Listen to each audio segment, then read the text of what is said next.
Oh, would you look at that? The Switch 2 is finally getting first-party new generation titles. Look, it's what you've been asking for.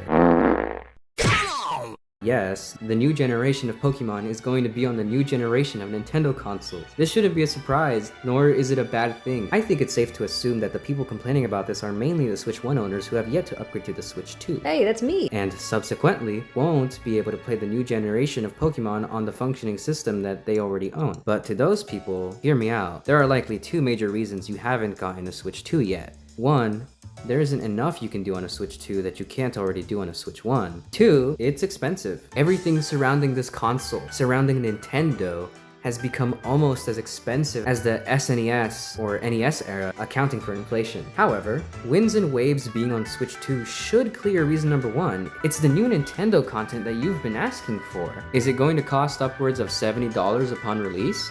Well, this is Pokémon, the world's most profitable media franchise ever. Of course not. They don't need that kind of money. They need more. Yeah, I would say that we're not really looking to establish a benchmark for pricing. We look at every game and every experience and determine what we believe is the right price point based on that experience. Can't have a $60 Switch 2 exclusive though, can we, Bowser? Look, everyone and their mothers made a video on Nintendo's exorbitant prices already, but let it be known I am not supporting that. Gaming may have started off as a high-end luxury product, but that doesn't justify us moving backwards towards that era of video games again.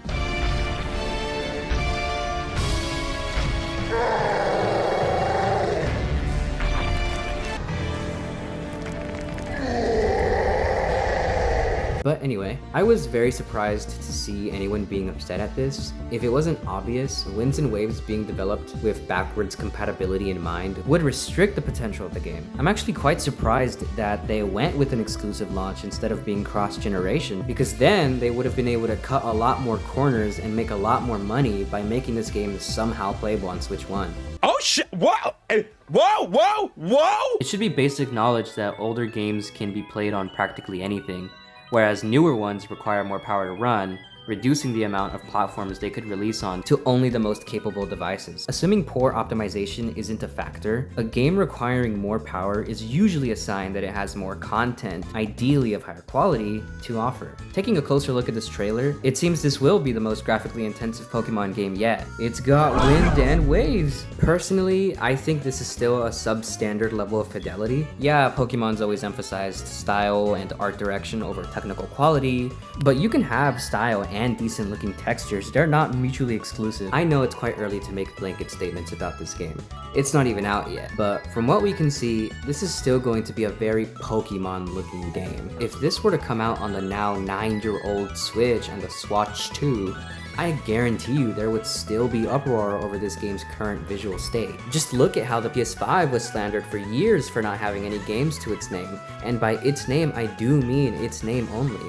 There were plenty of games you could play on the PS5. Heck, it had almost the entire PS4 library available. But that's not what people are looking for. An upgraded console should mean upgraded games. That's why you're paying more money. At least now, Winds and Waves is being held to a higher standard, the Switch 2 standard. And even if that doesn't translate to technical quality, it's likely to apply to the scale of the game. I hope I'm not wrong about this. Oh! Oh my god! What I'm getting at here is that the difference in accessibility is crucial. It's what's stopping Mario Kart World from feeling like a glorified Switch 1 game, or Bonanza for that matter. If these games were to release on the Switch 1, albeit with downgraded features, the incentive of the new console would not only go down drastically, but then these games would most certainly feel like they missed out on their true technical potential. So there it is. The Switch 2 exclusivity of Pokemon Winds and Waves, although not completely warranted, is still a better scenario than a backwards compatible release.